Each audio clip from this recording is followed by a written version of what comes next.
Mahasiswa, siapkan pertanyaannya. Sebelumnya selamat pagi menjelang siang semuanya. Saya izin mengucapkan terima kasih terlebih dahulu atas kesempatannya untuk bertanya. Perkenalkan, saya Irma Josephine dari Ilmu Hubungan Internasional 2023.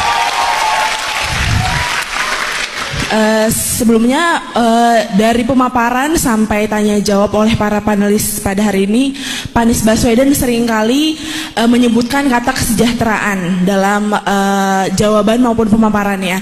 Nah Pak, kebetulan saya berasal dari keluarga dengan ayah seorang PNS. Saya ingin bertanya kepada Bapak mengenai mencapai kesejahteraan tersebut, apa yang akan Bapak lakukan sebagai presiden jika nantinya terpilih, padahal utang janji Bapak pada PNS pada saat pandemi waktu itu saja belum Bapak lunasi mengenai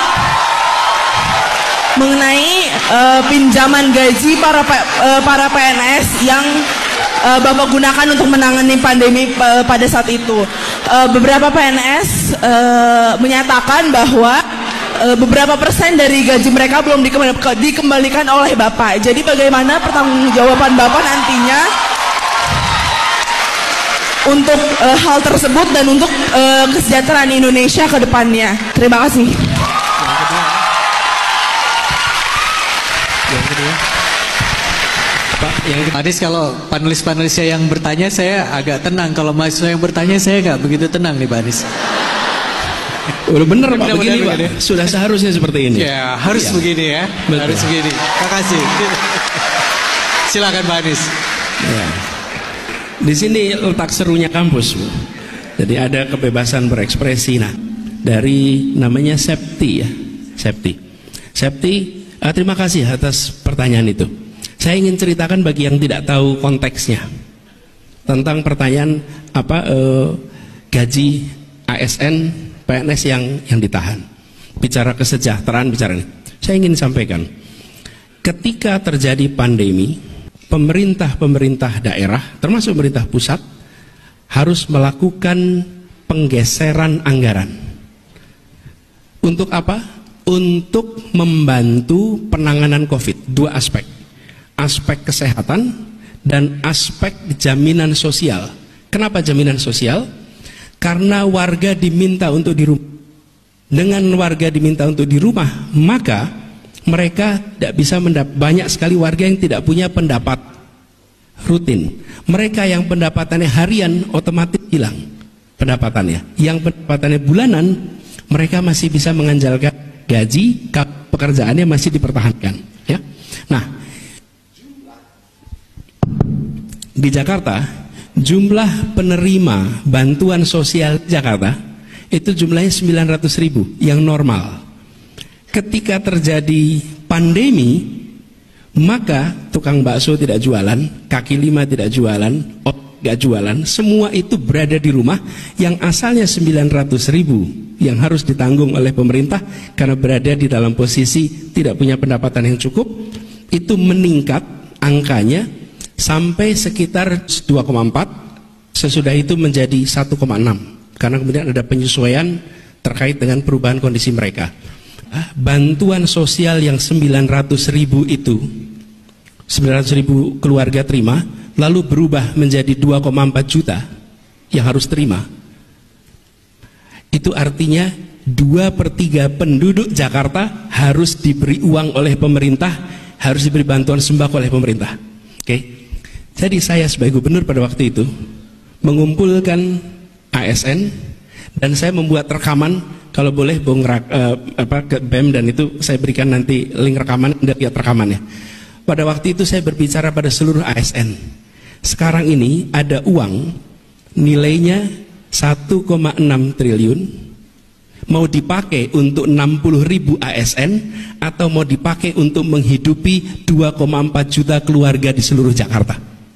Itu TKD-nya, tunjangan kinerja daerah. Jadi saya katakan pada ASN, kami teruskan uang ini pada Anda dan diterima oleh 60.000 ASN. Atau Anda hibahkan uang ini kepada warga Jakarta dan beritahu anak istri, suami, bahwa uang itu bukan diberikan untuk pemerintah. Uang itu diberikan pada tetangga Anda yang hari ini tidak punya pendapatan karena mereka terdampak oleh pandemi. Kabari pada mereka.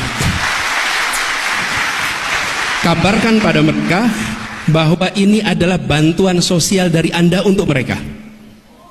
Jadi ini bukan uang potongan, bukan dipotong untuk kredit, bukan. Ini adalah Anda diminta untuk mengurangi, dan bukan gajinya, tapi tunjangan kinerjanya. Jadi dibagi dua, 25% dihibahkan, 25% ditahan dan dikembalikan ketika anggaran kita sudah kembali. Oke? Jadi 25% itu hibah, memang diberikan. Potongnya 50%. Jadi pemotongan itu bukan pemotongan untuk beli alat kesehatan, bukan pemotongan untuk vaksin, itu pemotongan jadi beras, yang menjadi gula, yang menjadi sembako bagi tetangga-tetangga para ASN yang ada di Jakarta. Itu sebabnya di awal, Prof. Haji, di awal ASN itu menolak ketika mendengar kabar pemotongan, karena mereka terbiasa pemotongan untuk aktivitas-aktivitas macam-macam. Setelah dijelaskan bahwa ini langsung untuk sembako, saya katakan pada mereka, lihat dada Anda, di situ ada tulisan abdi negara. Jalankan tugas sebagai abdi negara, berikan 50% itu karena Anda adalah yang terdepan untuk merawat Indonesia kita. Oke? Nah, 25% harus dikembalikan. Kapan dikembalikannya? Ketika APB DKI Jakarta sudah kembali.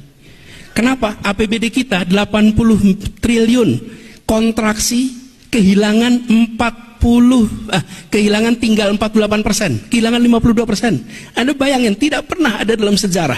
Dan saya merasa bersyukur sekali, Tuhan mentakdirkan saya menjadi pemimpin di Pemprov DKI Jakarta ketika menghadapi hantaman yang luar biasa itu. Itu pengalaman menghadapi sebuah krisis yang beyond imagination. Saya bersyukur Tuhan mentakdirkan itu. Dan ini adalah bentuk-bentuk kekayaan pengalaman. Dan sekarang pelan-pelan uang itu harus dikembalikan. Karena hilangnya itu banyak, bayangkan 80 triliun, kehilangan 52%, pelan-pelan itu kembali. Jadi bagi ASN yang hari ini belum terima, it's a matter of time, uang itu akan dikembalikan. Begitu APBD-nya kembali, uang itu dikembalikan. Tapi ingatlah bahwa uang itu dikembalikan semata-mata karena dulu dipakai untuk menghidupi tetangga Anda yang tidak bisa makan, tidak cukup pendapatan karena terdampak oleh COVID. Itu ceritanya. Baik, terima kasih Pak Anies. Luar biasa sekali. Hadirin, kita telah bersama-sama menyaksikan jalannya sesi diskusi serta tanya jawab antara panelis dengan pembicara. Ya. Kalau boleh, sebelum akhiri saya ingin sampaikan terima kasih. Terima kasih kepada para panelis, terima kasih Pak Dekan, dan juga terima kasih atas pertanyaan-pertanyaan kritis dari teman-teman mahasiswa. Kami sampaikan sedikit Pak, di kampus kita harus menjaga critical thinking, dan di kampus kita harus menjaga nyali untuk tetap bertanya secara kritis dengan siapapun di forum apapun. Jangan sampai nyali itu hilang, dan jangan pernah mandang ini personal, bukan. Semakin tajam pertanyaan, maka merangsang yang ditanya untuk memberikan jawaban yang lebih baik. Kalau main baseball, mau dikasih softball, Anda nggak bisa hit home run. Anda harus terima lemparan bola yang keras, dari situ Anda baru bisa pukul yang hit dan home run. Jadi pertanyaan kritis, pertanyaan keras, justru itu yang dibutuhkan. Karena itulah yang akan membuat semua yang berada di ruangan ini dan ikut menyaksikan dari jauh terbuka. Itu pendapat kami ketika kami bertugas di Jakarta, dan itu pula yang saya sampaikan di sini, bahwa kita harus jaga kampus. Sama satu hal terakhir aja Prof. Di masyarakat banyak masalah kemiskinan, masalah ketimpangan. Kami menemukan komunitas kampus makin jarang menyentuh isu ini. Siapa yang menyentuh? Tokoh-tokoh agama. Tokoh-tokoh agama itulah yang hadir mengangkat tema-tema kemiskinan, ketimpangan, ketidakadilan. Kampus jarang. Karena itu kami usul lebih banyak lagi mahasiswa dan dosen yang serius memfokuskan pada soal ketimpangan, soal kemiskinan, soal keterbelakangan.